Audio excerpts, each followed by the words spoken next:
हरि ओम नमः सिद्धेभ्यः।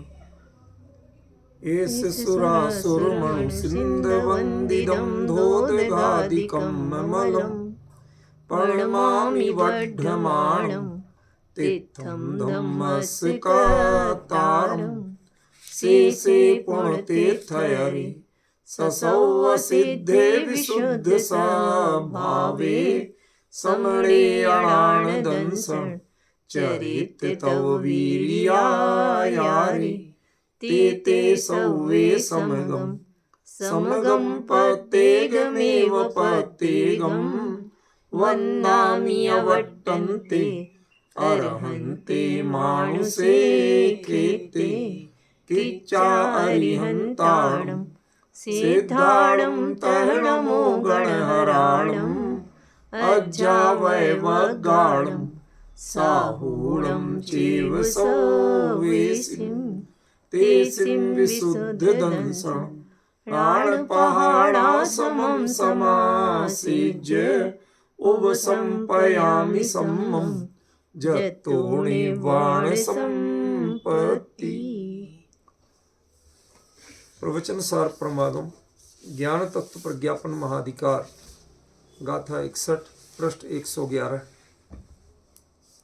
प्राणम अथंत गयम लोया लोयेषु वित्थडा दिट्ठी रट्ठमणिट्ठम सव्वम इट्ठम पुणजम तु तम लद्धम।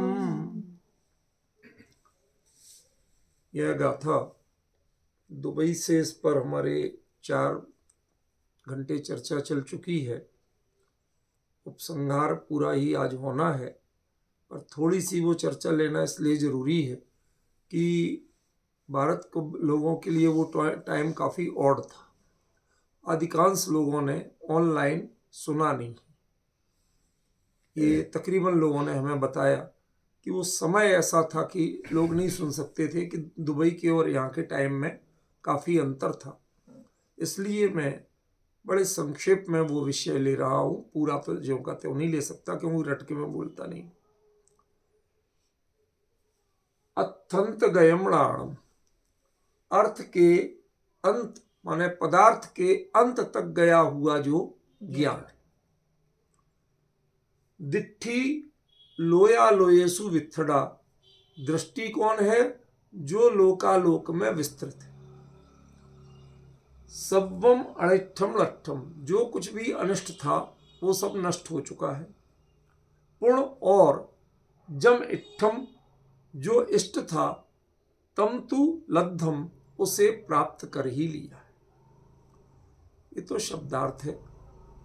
शब्दार्थ सिर्फ एक बार जानने के काम के लिए होते हैं, बाकी तो जो गहराई है वही हमें समझना होती है। तो इसमें जो पहला वाक्य है कि पदार्थ के अंत तो तक गया हुआ ज्ञान, यह विचारणीय है कि ज्ञान और दर्शन, केवली के जो ये दोनों गुण हैं, उन दोनों की जो परिणतियां हैं, ये तो सब जानते हैं कि छद्मस्त के ज्ञान और दर्शन क्रम से होते हैं और केवली के ज्ञान और दर्शन एक साथ होते हैं, युगपत होते हैं। ये तो सामान्य जानकारी सबको है। लेकिन दोनों एक साथ करते क्या क्या है? दोनों के रोल एक ही है कि अलग अलग?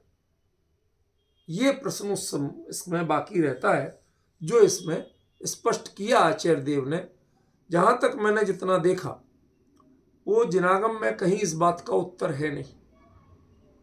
आने के बाद भी देखा, हो सकता है मेरे से चूक रहा हो। बहुत दावा करना तो अच्छी बात नहीं है। जो मिलता है वो यही अंतर मिलता है। क्या? कि केवली के ज्ञान और दर्शन युगपत होते हैं और छद्मस्त जीवों के ज्ञान और दर्शन में क्रम पड़ता है। इसके अलावा कोई विशेषता नहीं मिलती कि उस समय ज्ञान का रोल क्या होता है और दर्शन का रोल क्या होता है। ये उत्तर नहीं मिलता। ठीक है ना? ये अंतर समझना पड़ेगा हमें।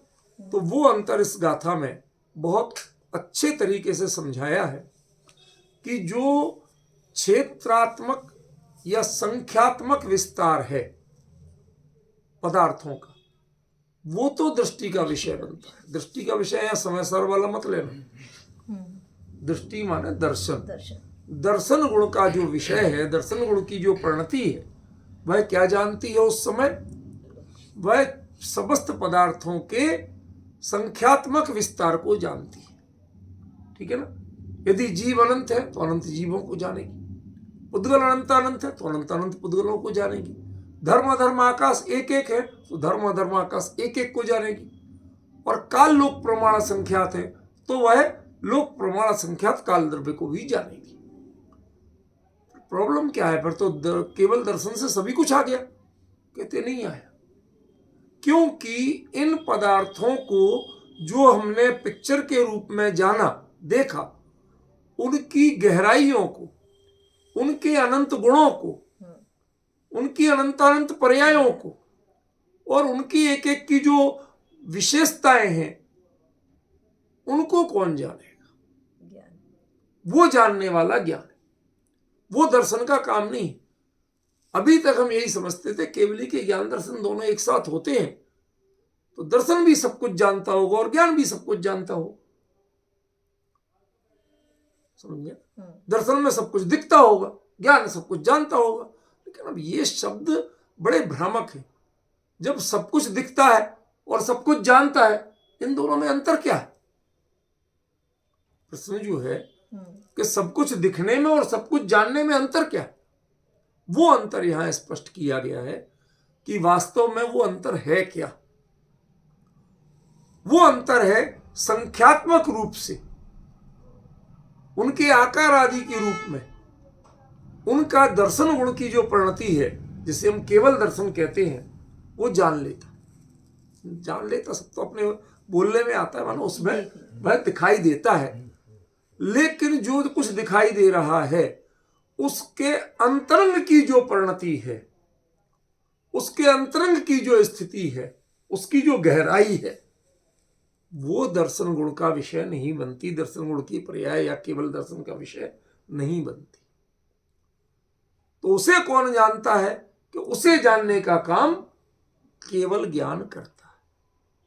इसलिए आचार्य ने लिखा अत्यंत गयम राणम, जो पदार्थ के अंत तक, बिल्कुल गहराई तक, लास्ट तक पहुंचा हुआ, वो कौन है? ज्ञान। ये जानना ज्ञान का काम है।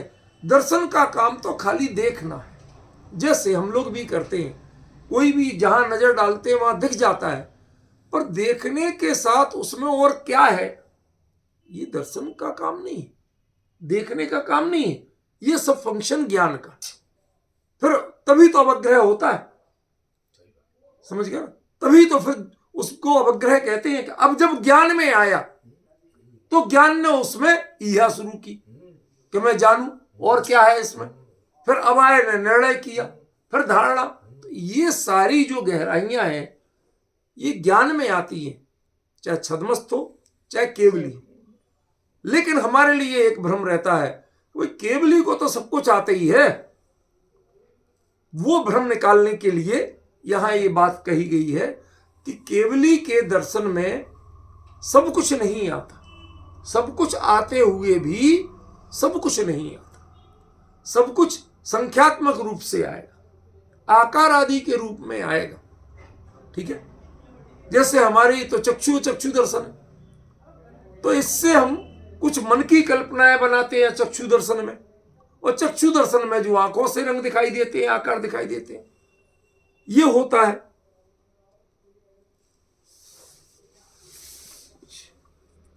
इस अंतर के साथ जो बात कह रहे हैं आचार्य देव कि लेकिन इसके बाद जो पदार्थ की अंतरंग परिणतियां हैं, अंतरंग स्वरूप है,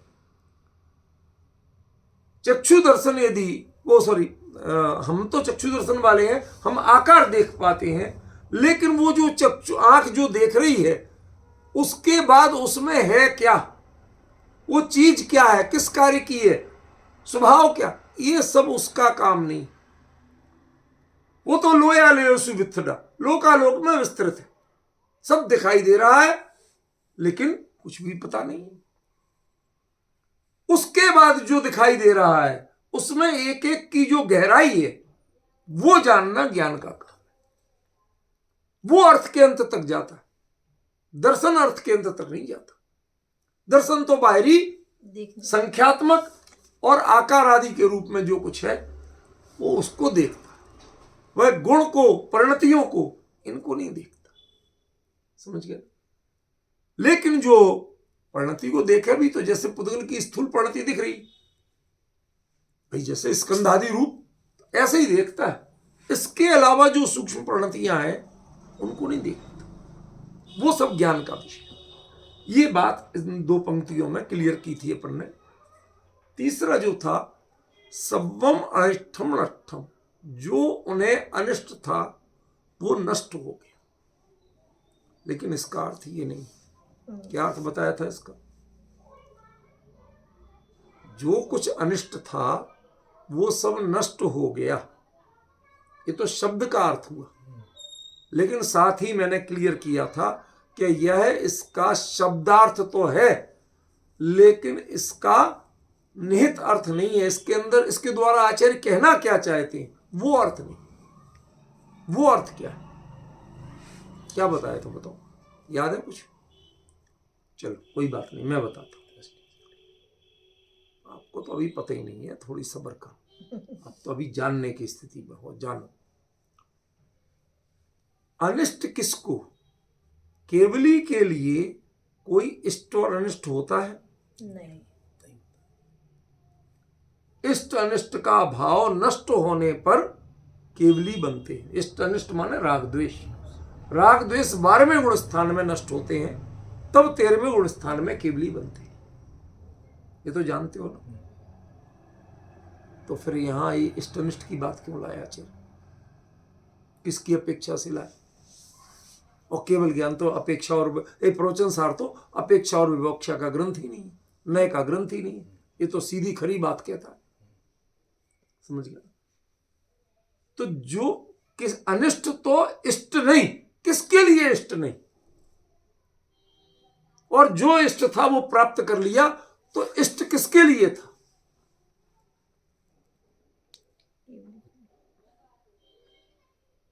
कैवल्य के लिए। यही अंतर बताया था उस दिन भी, जोर दे के कहा था कि ये जो है ये कैवल्य के लिए, बात कैवल्य की है, बात व्यक्ति की नहीं है। जब आप व्यक्ति पर केंद्रित करोगे तो वो राग द्वेष का रूप बन जाएगा। ठीक है ना? जैसे आपको एक बहुत सरल दृष्टांत देता हूं। टाइफाइड के रोगी के लिए अन्न इष्ट नहीं है, और व्यक्ति के लिए अन्न इष्ट नहीं है। अब गलत, अब वो राग का या द्वेष का रूप हो गया। ये अन्न खाते ही नहीं है, तो टाइफाइड के रोगी के लिए अन्न नहीं खाना चाहिए। अब 2 बातों में अंतर पड़ा। पड़ा कि नहीं पड़ा? रात्रि में भोजन नहीं करना चाहिए, और मैं मनुष्य को भोजन नहीं करना चाहिए। मैं भोजन ही नहीं करता हूं। दोनों में बहुत बड़ा अंतर। जब आप व्यक्ति केंद्रित बनाएंगे तो वो राग या द्वेष की परिणति के रूप में जाएगा, और जब आप कार्य केंद्रित बनाएंगे कि इस कार्य में ये चीज इष्ट है ही नहीं, ये इस फ्रेम में फिट नहीं आती, तो तय करो कि कैवल्य के फ्रेम में क्या फिट नहीं आता। रूपल बहन, वापस लौट के केवल्य पे जाना पड़ेगा। यही विषय तो छूटा हुआ था उस दिन। 4 घंटे में और सारी चर्चा कर ली थी। मैं रिपीट ज्यादा कर ही नहीं सकता हूं, क्योंकि असली बात यह है कि मैं याद करके रट रट के बोलते ही नहीं। मैं टैप रिकॉर्ड नहीं हूं, ना बच सकता हूं। चिंतन से जो बात जब जैसी निकलना वो निकल गई। मेरे से द्वारा उसकी अलग व्याख्या तो हो सकती है विशेष, पर वही शब्द दोहरा दूं ये मेरे से संभव नहीं। ख्याल में? तो चलिए वो चर्चा आप लोग सुन लेना, जिन्होंने नहीं सुनी है या प्रत्यक्ष जो नहीं जोड़ पाए थे वो सुन ले अपना। उसके बाद बिना तो ये आगे समझ में आना नहीं। लेकिन ये चर्चा जो चली ही नहीं थी, ये तो आप समझ सकते हैं कि कैवल्य में क्या इष्ट है और क्या अनिष्ट है। ये चर्चा एक तटस्थ व्यक्ति कर सकता है। या उसका जानकार कर सकता है। जैसे वैद्य कहता है कि भैया टाइफाइड की स्थिति में अन्न खाना जहर के समान है, और आप ये वाक्य लिख के पहुंच जाए नारा लगा के, अन्न खाना जहर के समान है, इंसान को अन्न नहीं खाना चाहिए, या तुम्हें अन्न नहीं खाना चाहिए, या वैद्य जी तुम कह रहे थे ना अन्न खाना जहर के समान है, तो आज के बाद अन्न मत खाना। व्यक्ति केंद्रित जब बनाओगे तो वह राग द्वेष बन जाए। सारी इष्ट अनिष्टता राग द्वेष के रूप में आती है जब वह व्यक्ति केंद्रित होती है, और जब वह कार्य विशेष पर केंद्रित होती है तो वह क्वालिटी और डिसक्वालिटी के रूप में आती है। वह इष्टता और अनिष्टता या राग द्वेष के रूप में नहीं आती। पहले ये चीज अच्छी तरह दिमाग में बिठाओ, तब समझ में आएगा आज की चर्चा है। यदि ये दिमाग में नहीं बिठाया तो समझ में नहीं आ रही। ये लिख के ले लेना मेरे से, जितनी चाहे आप कोशिश कर लो। दरअसल एकदम जो फ्रेशर्स हों उनसे मेरा निवेदन है कि आप पहले कम से कम पिछली चर्चा सुने और 10-5 और गाथाओं पे चर्चा सुने, तो आपको आइडिया लगेगा कि अपनी चर्चा का क्रम क्या है, तरीका क्या है, कैसे हम चर्चा करते हैं। ठीक है ना। अन्यथा आपको जिसको आइडिया नहीं हो उसको लगेगा पता नहीं क्या बोल रहे हैं, तो लगेगा, मैं मानता हूं, बड़ी स्वाभाविक है, आपकी ये फीलिंग गलत नहीं, लेकिन आपको इसमें रमना पड़ेगा। ठीक है। तो फिर से अपनी बात पे आए कि यहां जो अनिष्ट नष्ट हो गया और इष्ट प्राप्त हो गया, इसमें इष्ट और अनिष्ट जो शब्द हैं ये किसके लिए हैं? ये केवली के लिए नहीं है, ये कैवल्य के लिए। जैसे मैं एक बात कहता हूं,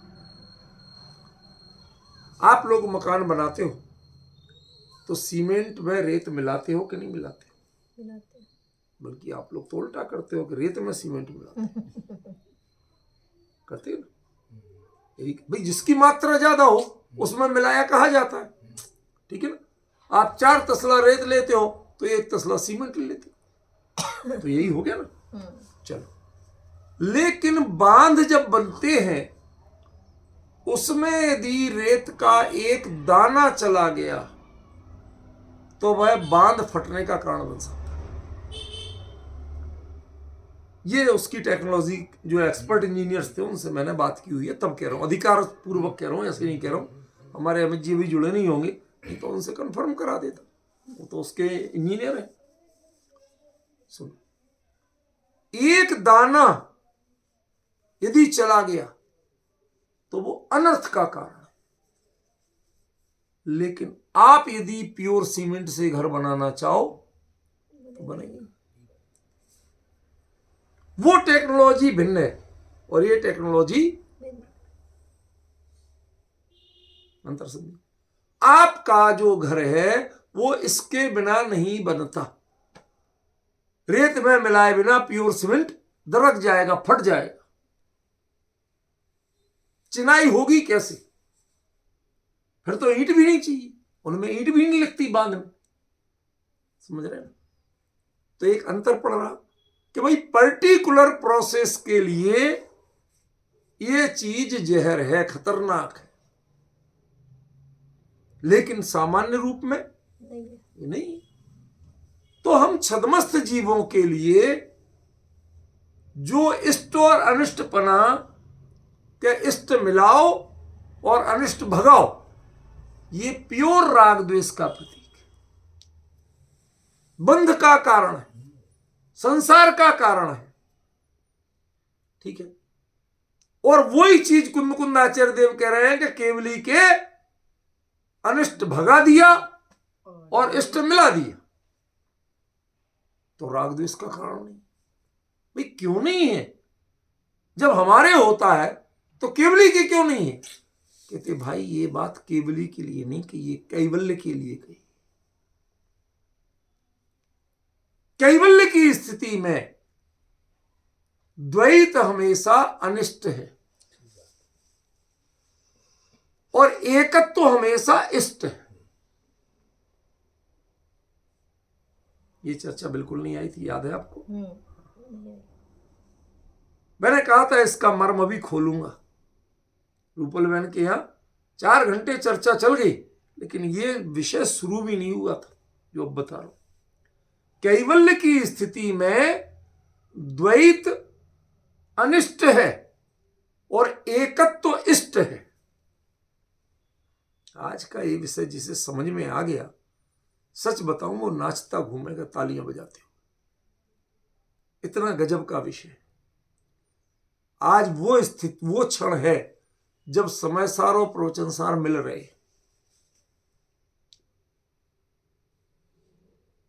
वहां दृष्टि की अपेक्षा और यहां वस्तु स्थिति की अपेक्षा है। कैवल्य माने क्या? कितनी बार आपको समझाया।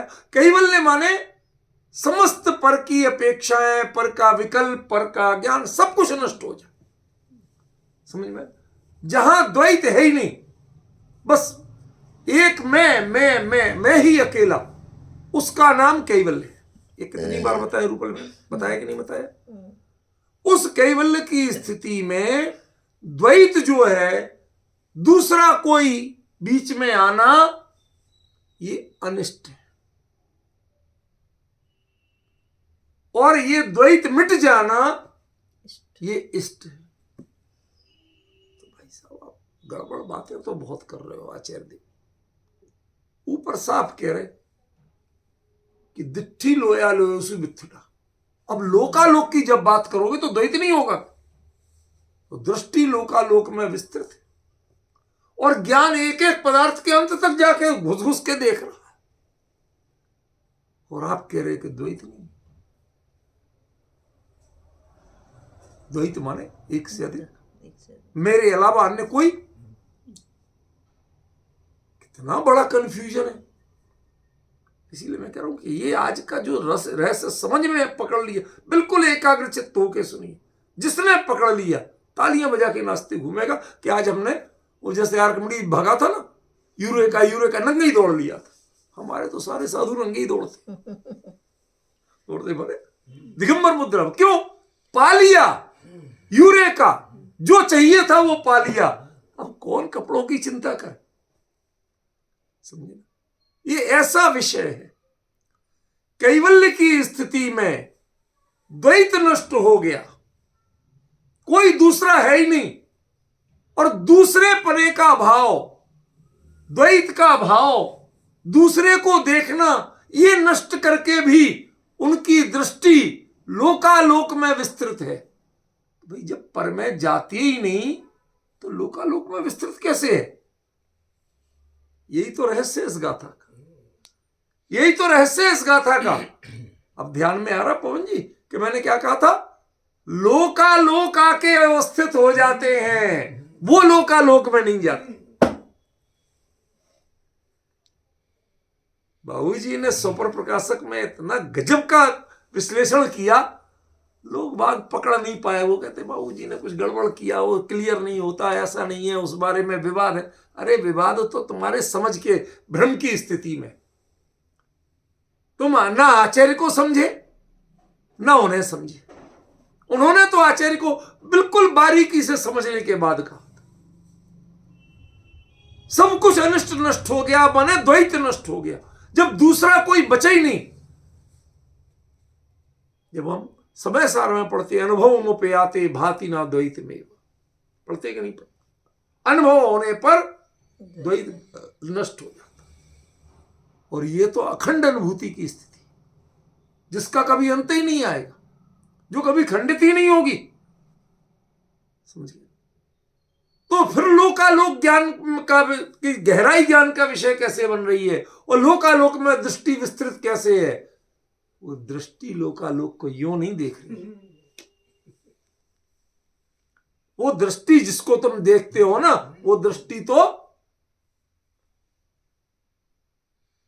बहुत बड़ा अंतर है, बहुत बड़ा अंतर है। द्वैत नष्ट हो गया और जो अद्वैत बना, अपने में ही परम तृप्ति, जो नहीं मिल पा रही थी वो लब प्राप्त हो गई। ऐसे स्वरूप में केंद्रित होके भी उस ज्ञान और दर्शन में ऐसी अनंत निर्मलता प्रकट हुई है, उसकी अनंत सामर्थ्य प्रकट हुई है कि दृष्टि लोकालोक में विस्तृत है। दृष्टि नहीं गई लोकालोक में, लोकालोक दृष्टि में आया। उपलवन क्या शब्द प्रयोग कर रहा हूं? दृष्टि लोकालोक में नहीं गई, लोकालोक दृष्टि में आया। दृष्टि तो विस्तृत है। विस्तृत माने वह अनंतता को प्राप्त हुई है, उसमें अनंत निर्मलता प्रकट हुई है। वो दुनिया को यूं यूं यूं यूं करके नहीं देख रही है, वो टिकट कटा के कोई देश जाके नहीं देख रहे हैं, वो हवाई जहाज में चढ़ के नहीं देख रहे हैं। उनका तो द्वैत ही नष्ट हो चुका है। सबसे अनिष्ट चीज क्या थी? कैवल्य में सबसे बाधक चीज क्या है? द्वैत। कैवल्य की साधना कब तक नहीं होती है? जब तक जीव द्वैत से बाहर नहीं होता। अनुभव करने जाते हैं पर दूसरे का विकल्प, दूसरे का आभास कुछ ना कुछ बना रहता है, तभी तो वो ज्ञान सिकुड़ता है। अपने स्वरूप को जान के भी वो विस्तृत नहीं हो पाया। क्यों? क्योंकि प्रमाद का अंश शेष है। वो प्रमाद क्या है? असली पर को जानना, पर में अटकना, ये सबसे बड़ा प्रमाद है। 28 मूल गुण, शब्दों को क्षमा करना, सबसे बड़ा प्रमाद है। अरे तुम इनकी चिंता कर रहे हो, मैं अहिंसा महाव्रत पालूं, मैं सत्य महाव्रत पालूं, कहीं ईर्ष्या समिति ना छूट जाए। ये सारे जितने मूल गुण हैं, ये आपकी दृष्टि कहां रखते हैं ये तो बताओ। वो तुम्हारा प्रमाद माना खर्राटे मार के सोना, ये नहीं करते हैं प्रमुख गुण स्थान में महाराज। हमारे मुनिराज प्रमाद के नाम पे ये सब नहीं करते हैं। यदि आपको कोई भ्रम हो तो निकाल देना, वो आप जैसे प्रमादी नहीं बनते हैं। उनका प्रमाद क्या है? फिर पहले से सिखाया, दिमाग में फीड कर दिया, 28 मूल गुणों का नृतिचार पालन होना चाहिए। भाई साहब ध्यान रखना अतिचार न लग जाए, और अतिचार लग जाए तुरंत प्रतिक्रमण कर लेना, और फिर भी बड़ी बात हो जाए तो प्रायश्चित कर लेना। खुद नहीं कर सकते, गुरु जी से ले लेना। सारा बाहरी क्रियाओं में धर्म खोजना, ये कैवल्य का सबसे बड़ा बाधक तत्व है। ये द्वैत की दृष्टि करता है। तो आप कहें क्या बात है, महाराज जी को 28 मूलों का पालन नहीं करना चाहिए? आहार के 46 दोषों का निवारण नहीं करना चाहिए?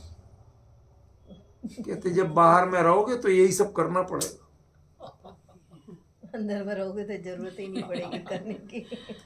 चक्रवर्ती भरत ने एक भी मूल गुण का पालन नहीं किया था मुनि दीक्षा लेकर। कोई एक मूल गुण का पालन तो बता दे। फिर भी कैवल्य लिया। बताओ, लिया हो तो, किया हो तो बताओ। ये है अद्वैत की साधना। मुनि धर्म में जितने भी व्रतादि हैं, ये आपको द्वैत सिखाते हैं, ये आपको प्रमाद में लाते हैं। ये चूक ना हो जाए, ईर्ष्या समिति पूर्वक मुनिराज विहार करते हों। अंत उपयोग बारंबार अंतर्मुख होना चाहता है, लेकिन बारंबार विकल्प सावधान करता है। देखो किसी जीव की ईर्ष्या समिति भंग हो जाएगी, महाराज क्या कर रहे हो? अब डिफरेंस पकड़ में आ रहा है। वो तुम्हें प्रमाद में लाता है। असली प्रमुख गुण स्थान ये है, असली प्रमाद ये। अभी किसी को कह दो तो लोग बाहें चढ़ा के मूसल लेके आ जाए, मारने सिर फोड़ने, कहते 28 मूल गुणों का प्रमाण। अरे भैया हाथ जोड़े माफी मांगी, तुम्हारे लिए ये चर्चा नहीं। तुम्हें यहां तक आने में अभी बहुत दूरी तय करना पड़ेगी। जिस दिन तुम्हें ये समझ में आ जाएगा, उस दिन तुम्हारा मुनि धर्म चरितार्थ हो जाएगा, सार्थक हो जब तक इनका विकल्प है तब तक कैवल्य भी नहीं होता। चक्रवर्ती भरत ने अंतर मुहूर्त में और महा आदिनाथ स्वामी ने, पिताजी ने 1000 साल में, ये जो 1000 साल और अंतर मुहूर्त, इसमें जो ये गैप बड़ा था, ये काय का बड़ा था? ये द्वैत और अद्वैत की साधना का गैप था। उनका आचरण कोई सदोष नहीं था, पर आचरण पे ध्यान था, यही तो सबसे बड़ा दोष था।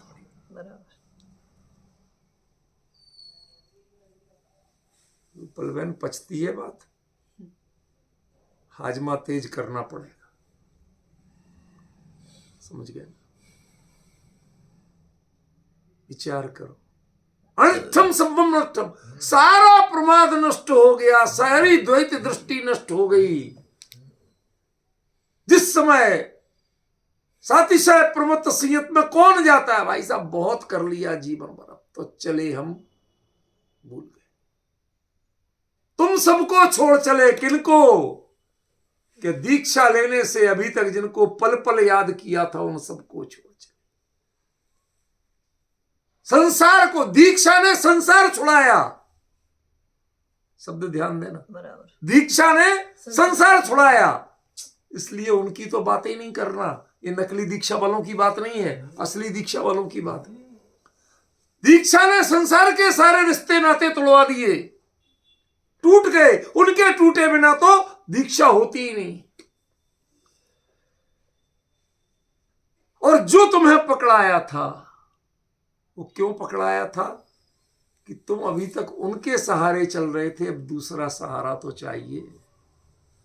किसके सहारे रहोगे? मुक्ति के साधक देश वृत्ति मुनीस, तिनकी अवस्था तो निरावलंबन है। क्या आलंबन तो दो। तुम ग्रस्त अवस्था में सट का आवश्यक को आलंबन मानते थे, वो मुनि अवस्था में 28 मूल गुण को आलंबन माना। तुम्हारे उनके आलंबनों का स्वरूप भिन्न भिन्न है, लेकिन आलंबन तो विद्यमान है। बराबर। जो दृष्टि, जो ज्ञान एक बार निरावलंब होने की साधना पे चल पड़े, वही तो कैवल्य को प्राप्त करता है। यही तो कैवल्य का मार्ग है। वरना आदिनाथ की साधना सदोष नहीं थी और अकेले भरत की साधना ही निर्दोष नहीं थी।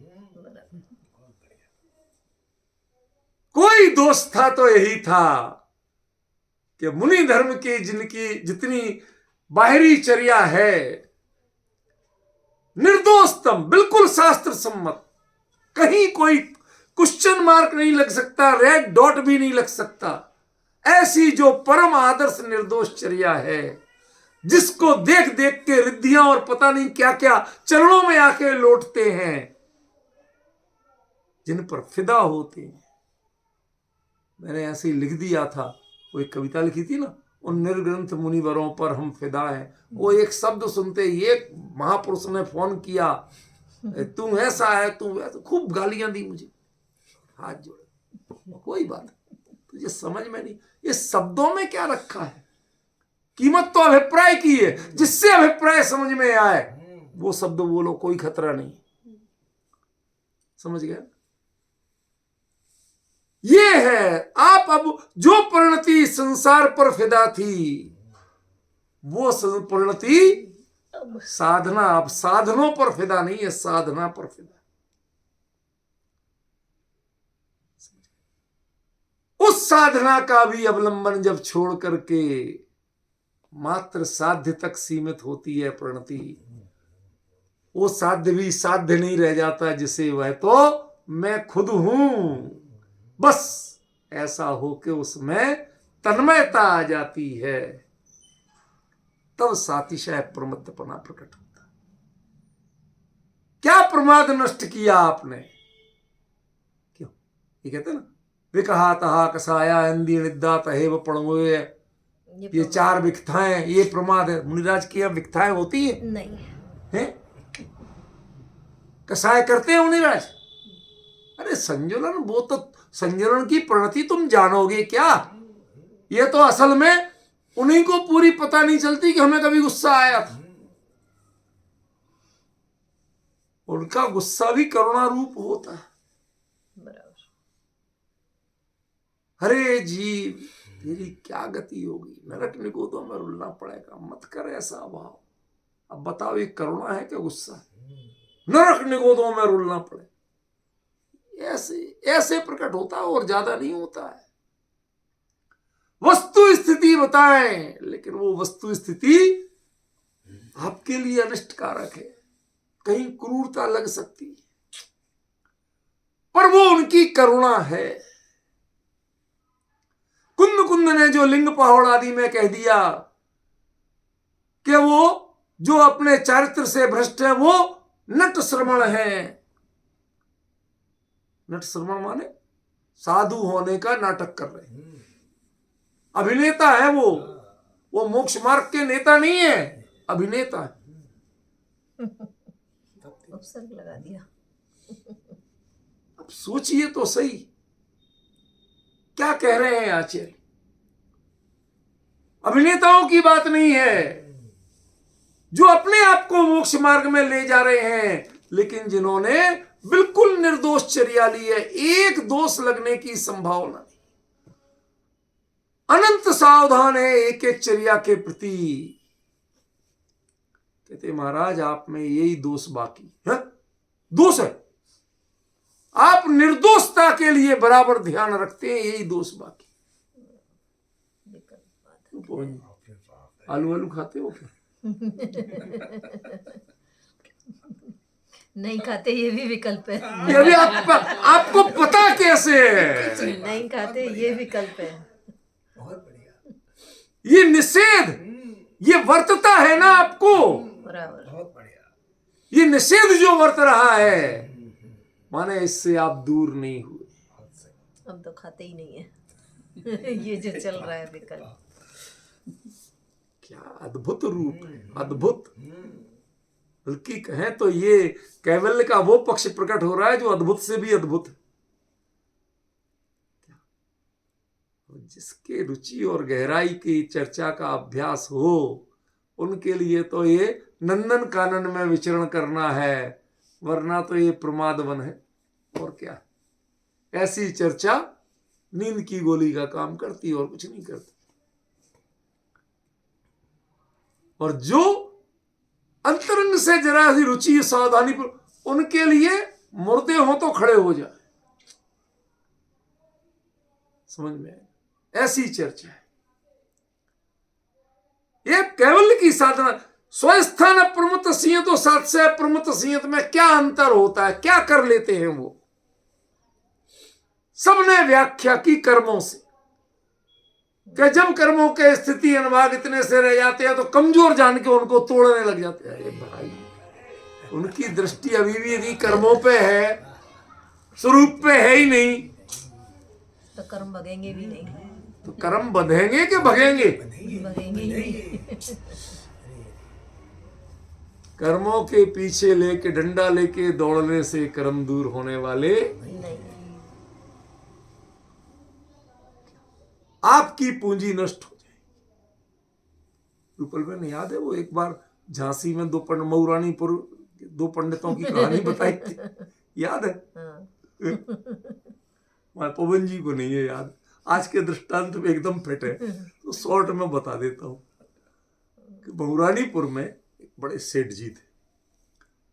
तो वो पंडित, मैंने उन विद्वानों को देखा है दोनों को, अब तो दोनों दिवंगत हो गए, बुजुर्ग थे, लेकिन उनसे मैंने बातचीत की। उन्होंने खुद बताया कि हम दोनों पंडित मऊरानीपुर में कोई स्वाध्याय आदि या किसी विधान आदि में गए, तो उन्होंने गांव के लोगों से सुना कि ये सेठ जी इतने महान हैं कि और तो सब जितना चाहे दान कर, सब काम में बहुत अच्छे, लेकिन यदि कोई सुबह सुबह इनकी शक्ल देख ले तो उसे दिल में अन्न का दाना नसीब नहीं होगा। कहते कई लोग तो पंडित बेचारे डर गए, क्योंकि अगले दिन सुबह उन्हें निकलना था वहां से झांसी के लिए, झांसी से ट्रेन पकड़ना थी, मऊरानीपुर पास में, वहां से तांगा वगैरह छोड़ देते थे। तो उन्होंने कहा साहब सवेरे 7 बजे की ट्रेन है, 4 बजे तांगा आ जाएगा। पंडितों ने अपने जल्दी 3 बजे उठ के सामान वान करके नहा धो के और पैक करके, तांगा वाला आया उसमें सामान रख लिया। उन्होंने कहा हम सेठ जी को देखेंगे ही नहीं। इतने में सेठ जी आए, पंडित साहब जय जिनेंद्र, आपकी यात्रा मंगलमय। अब पंडितों ने कहा यार जिनसे बच के तो जा रहे थे वो तो, अब चलो झांसी पहुंचे। अब देखना इसमें सेठ जी मनहूस है कि तुम्हारा जो उपयोग है वो मनहूस है, ये बताना चाहता हूं। समझ गया ना? वो देखो वो झांसी पहुंचे स्टेशन पे, तो उन्होंने कहा अभी ट्रेन थोड़ी लेट है। तो वो अमित जी है ना, उनकी गड़बड़ी ये सारी, ये ट्रेनें लेट कराना काम उनका है। तो वो पंडित जी ने कहा चलो अभी टाइम है, अपन दिन खूब हो ही गया, चलो अपन भोजन कर लेते हैं, जो उनके सेठानी ने बना के रखे बढ़िया पूड़ी वगैरह और सब चीजें। तो दोनों पंडित जी खोल के बैठे। तो एक पंडित जी ने कहा कि जरा फिर मैं पानी छान लाऊं, प्लेटफॉर्म पर नल तो होते ही हैं पीने के पानी के, तो छन्ना लोटा लेके गए, उन्होंने की छानना है। तो इतने में दो दूसरे पंडित जो खोल के बैठे थे, तो ऊपर से एक बंदर झपटा और पंडित जी की ऊपर से पुड़ी उठाई और ऊपर टच गया। अब पंडित जी को बड़ी गुस्सा आई, पहले ही दिमाग में घुमा हुआ था कि सेठ जी की शक्ल देखी और गया, गड़बड़, अन्न नहीं मिलेगा। तो पंडित जी ने डंडा उठाया और बंदर के पीछे भागे। बाकी पुड़ी भी चली गई। बाकी पुड़ी कुत्ते, अब कुत्ते की जूठी को। तो वो पंडित जी पहले वाले बोले कि तू बंदर के पीछे क्यों भागा था, बंदर की जूठी खाता क्या? जितनी बची थी वो हाथ ही से तो ले गया था, जूठी तो नहीं कर गया था, जितनी बची थी वही संभाल लेता। वो बुद्धि काम नहीं की, सेठ जी का आतंक दिमाग में छाया हुआ था, तो गुस्से के मारे बंदर के पीछे डंडा लेके दौड़ा। हम क्या समझते हैं, गुस्से के मारे कर्मों के पीछे डंडा लेके दौड़े तो बाकी आपके उपयोग को कुत्ता खा गया। आपकी साधना को खा गया कुत्ता। समझ में आया ना? चंचलता, बंदर माने चंचलता और कुत्ता माने असुचिता, अधोगति, गुण स्थान गिर गया आपका। ये कर्मों के पीछे भागने के लिए मुनि दशा नहीं है, मुनि धर्म नहीं है।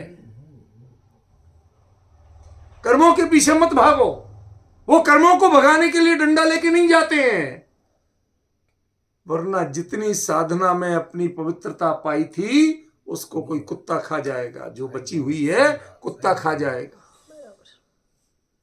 इसलिए आप सावधान रहिए, सावधान सावधान, 3 बार सावधान के रहे आचार्य। ये सातिशय प्रमत्तता तुम्हारे कर्मों के भगाने के लिए नहीं है, अनिष्टता को नष्ट किया। जिसकी दृष्टि से, जिसके विजन से अनिष्टता नष्ट हो गई। द्वैत नहीं चाहिए। एक बार जाने भगवान के तो दर्शन कर लो।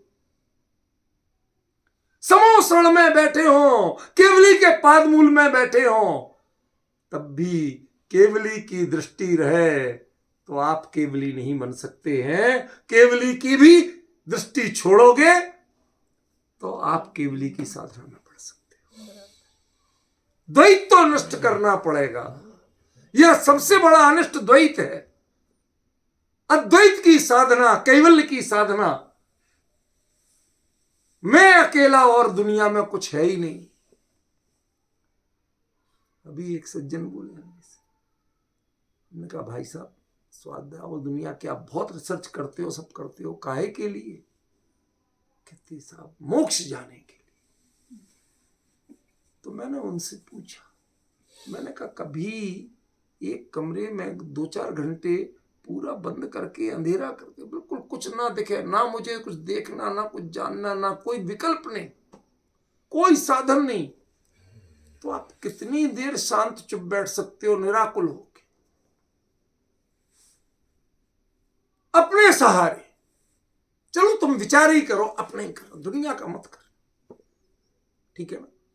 समय सार की गाथा, मैं एक शुद्ध सदारू, इतने में मग्न रह सकते हो क्या? 2-4-6 घंटे पहले अपने परिणामों की परीक्षा तो करो। और मोक्ष माने अपने से बाहर अनंत काल तक नहीं आने वाली प्रणति। बराबर। तुमने मोक्ष को कहीं सिद्धसला समझा है, तुमने मोक्ष को कहीं समोसरण समझा है, कहीं अनंत चतुष्टय समझा है, पता नहीं क्या क्या महिमावाची शब्द तुम्हारे दिमाग में चकाचौंध है। समझ गए ना? उस चकाचौंध के कारण तुम पहले जानो तो सही मोक्ष होता क्या है, किस प्रणति का नाम मोक्ष है। रही है अनंता अनंत काल जथा तथा, विकल्प तक नहीं आना। अरे बगल में बैठे सिद्ध भगवान भी नजर नहीं आना। वो अपने में झांक देखते हुए, अपने में लीन रहते हुए, अपनी कैवल्य की प्रणति में अनंत सिद्ध दिखे, पर बगल में बैठे सिद्ध को जानने का विकल्प नहीं। ये अद्भुत प्रणति है। मैंने कहा ऐसे मोक्ष के बारे में तुमने अभी माइंड सेट किया है कि खाली शास्त्र की पंक्ति से पढ़ा है कि मोक्ष जाना चाहिए? शास्त्र की पंक्ति से ही पढ़ा है। ये देखिए आप, कैवल्य की साधना, द्वैत नष्ट हुए बिना अनिष्ट नष्ट नहीं होगा। कैवल्य के लिए क्या अनिष्ट है कि मैं और मैं मेरे अलावा कुछ भी हो वो अनिष्ट तो वो अनिष्ट है मेरे लिए।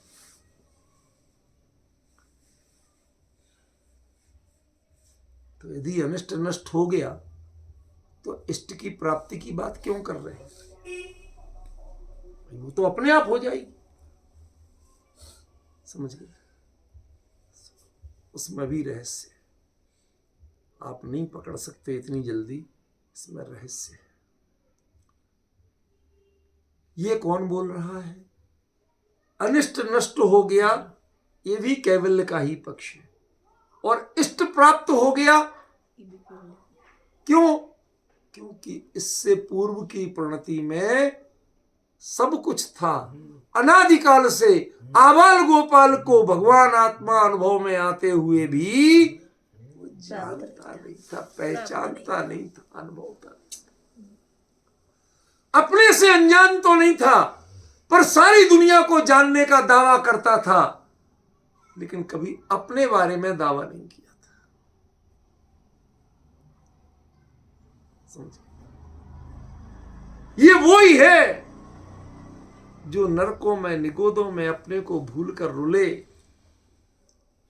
वस्तु का स्वभाव ऐसा है कि वहां भी अपना स्वरूप का ज्ञान कभी नष्ट नहीं हुआ, लेकिन उसे पहचाने ही नहीं।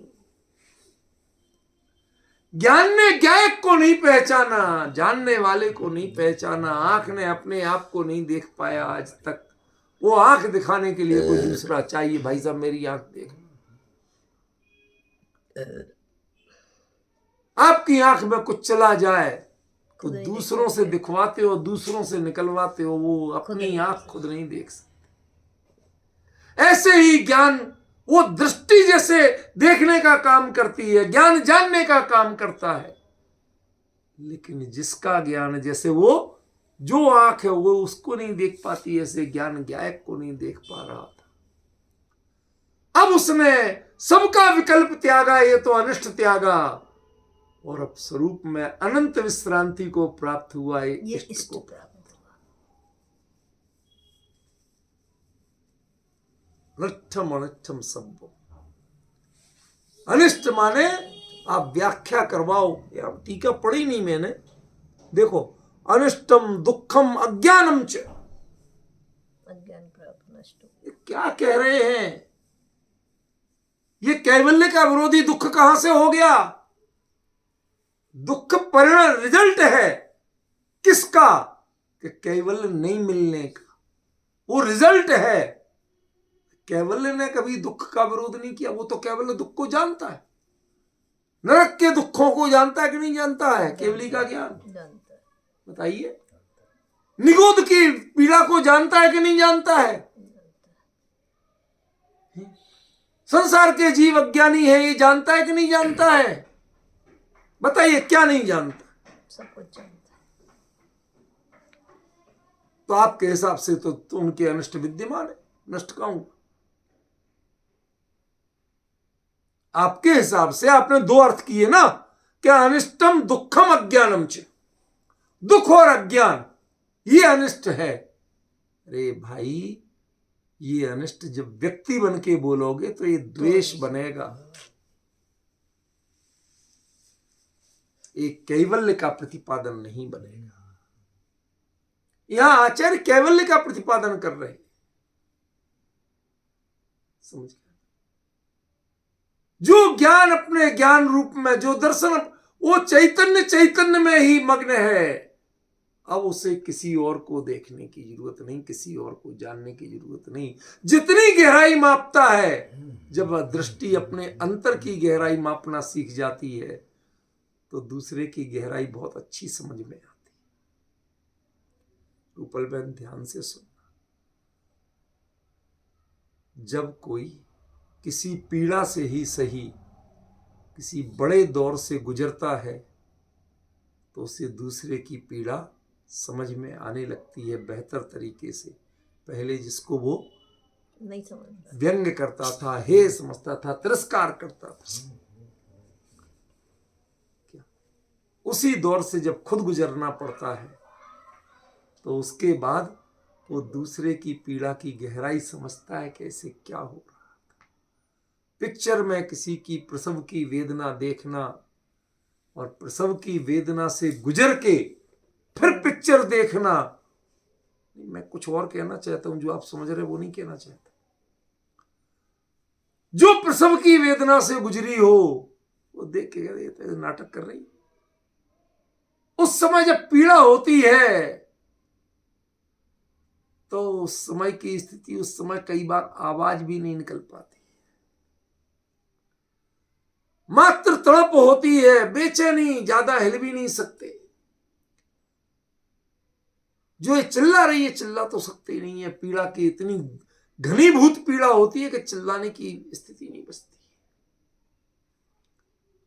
कोई मैं अनुभवी नहीं हूं, मैं तो खाली दूसरे की दृष्टि, वो जो उस दौर से गुजरा है और यदि वो बिल्कुल वैसे ही एक्शन कर रही है तो कहती परफेक्ट है, बिल्कुल ऐसे ही होता है। दूसरे की पीड़ा की गहराई समझ, वह जिसके लेबर पेन शुरू हुए थोड़े बहुत, जब चिल्ला रही है, कोई बात नहीं, अभी थोड़ा देर है, अभी है? और सहना पड़ेगा, मेरी दुश्मन है कौन है? भाई ये वस्तु स्वरूप है, मैं क्या कहूं, इस दौर से गुजरी हुई हूं, मुझे पता है क्या क्या होता है और क्या हो रहा है और आगे क्या होने वाला। जिसने अपने अंतर की गहराई को पहचाना उसे लोकालोक की सबकी गहराई समझ में आती है, एक एक पदार्थ के अंत तक जाने की सामर्थ्य होती है। जिसने अभी अपने अंतर की गहराइयों में नहीं उतर पाया, जो अपने स्वरूप की अनंतता का अंत नहीं जान पाया, अंत माने यहां ऑन दी होल है, अंत माने लास्ट नहीं, संपूर्णता का वाची है अनंत। यहां अंत शब्द अर्थ के अंत तक गया हुआ माने संपूर्ण अर्थ को, समझ गया? यहां अंत शब्द समाप्तिवाची नहीं है, संपूर्णतावाची। हमारे दिल्ली में, आप लोगों के क्या चलता मैं पता नहीं, हमारे दिल्ली में कोई कह दे कि दुकान बंद कर दी तो अर्थ दूसरा होता है, दुकान बढ़ा दी तो अर्थ दूसरा होता है, शटर डाउन तो दोनों में होता है। क्या कहा? शटर डाउन तो दोनों में होता है, लेकिन फर्क है, लेकिन बढ़ा दी माने खत्म नहीं कर दी। जो माल था उसे सुरक्षित किया, कल फिर खोल के बैठेंगे, कल फिर धंधा करेंगे। हम रेस्ट लेने जा रहे हैं, इसका कुछ बिगड़ा नहीं है, ये बिजनेस सेंटर चालू है। और बंद कर दी माने तो बंद कर दी, और क्या कर रहे हो आजकल? अरे बंद की, हम लोगों के गांव में चलता है दुकान बंद कराना, यहां हमने बोल दिया किसी को तो लड़ पड़ा मेरे से, बढ़ा देना, तुम मेरी दुकान बंद कराना चाहते हो, बढ़ा देना बोलो, बंद करना नहीं। संपूर्णता और अंत, समाप्ति। यहां अंत संपूर्णता का वाची है, समाप्ति का वाची। एक पदार्थ की संपूर्णता को जो जानता है, कुछ छूटा नहीं, ये क्षमता कब प्रकट होगी? कि जब एक को, मैं ही एक ऐसा हूं जो मैं अपने को संपूर्ण जान सकता हूं। पर को आप लाख कोशिश कर लो, आप संपूर्ण नहीं जान सकते। समझे कि नहीं? और वह स्थिति कब होगी? जब द्वैत नष्ट होगा, तुम्हारा उपयोग दो में जाना नष्ट होगा। तो अजीब बात है फिर ये लोया लोय सुविथड़ा, एक एक पदार्थ के अंत तक। यही तो रहस्य है केवल ज्ञान का, यही तो कैवल्य का रहस्य है, जिसकी चर्चा करते घंटा पूरा कब होता पता नहीं चलता। समझे कि नहीं? आज का घंटा पूरा हो गया, कल के घंटे में इसकी चर्चा चलेगी, विलंब नहीं करना।